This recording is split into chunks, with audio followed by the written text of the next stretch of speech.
গোমতী নদীর প্রবল স্রোতে ভেঙে পড়েছে ৮০ মিটার দীর্ঘ একটি ভাসমান সেতু। ১০ জুলাই সকাল ৯টার দিকে কুমিল্লার তিতাস উপজেলায় গোমতী নদীর উপর নির্মাণাধীন পাকা সেতুর পাশে কাঠ ও ড্রাম দিয়ে তৈরি এই সেতুটি ভেঙে যায়। এর ফলে নদীর দুই পাড়ের ৪৩ গ্রামের লক্ষাধিক মানুষ সরাসরি যোগাযোগ বিচ্ছিন্ন হয়ে পড়েছেন।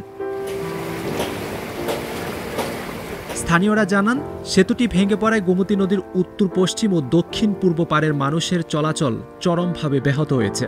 স্কুল, কলেজ, মাদ্রাসা ছাড়াও গুরুত্বপূর্ণ প্রতিষ্ঠান এবং বাজারে যেতে এখন বড় ধরনের দুর্ভোগ পোহাতে হচ্ছে শিক্ষার্থী, কৃষক, চাকরিজীবী আর সাধারণ মানুষকে। প্রায় ৪০টিরও বেশি গ্রামের লোকজন এই রাস্তা দিয়ে আসা যাওয়া করে। বিশেষ করে ছাত্রছাত্রীরা স্কুলে আসা যাওয়া করার জন্য এই রাস্তাটি যথেষ্ট উপযোগী ছিল, কিন্তু বৃষ্টি ভেঙে যাওয়ার কারণে মানুষের যোগাযোগে যথেষ্ট দুর্ভোগ পোহাইতে হয়। আমাকে ব্যবসায়ীদের বেশি ক্ষতি হয়েছে, আমার স্কুলের ছাত্রছাত্রীদের লেগে আরো বেশি ক্ষতি হয়েছে। তিতাস উপজেলার এই অঞ্চলের মানুষের সহজ যাতায়াতের জন্য ২০২৪ সালের ২২ ডিসেম্বর আসমানিয়া বাজার ও নারান্দিয়া গ্রামের মধ্যে গোমতী নদীর ওপর ড্রাম, কাঠ আর রড দিয়ে এই ভাসমান সেতু তৈরি করা হয়। তবে টানা বৃষ্টি আর উজান থেকে নেমে আসা পানির প্রচণ্ড স্রোতে শেষ রক্ষা হয়নি, ভেঙে গেছে সেতুটি।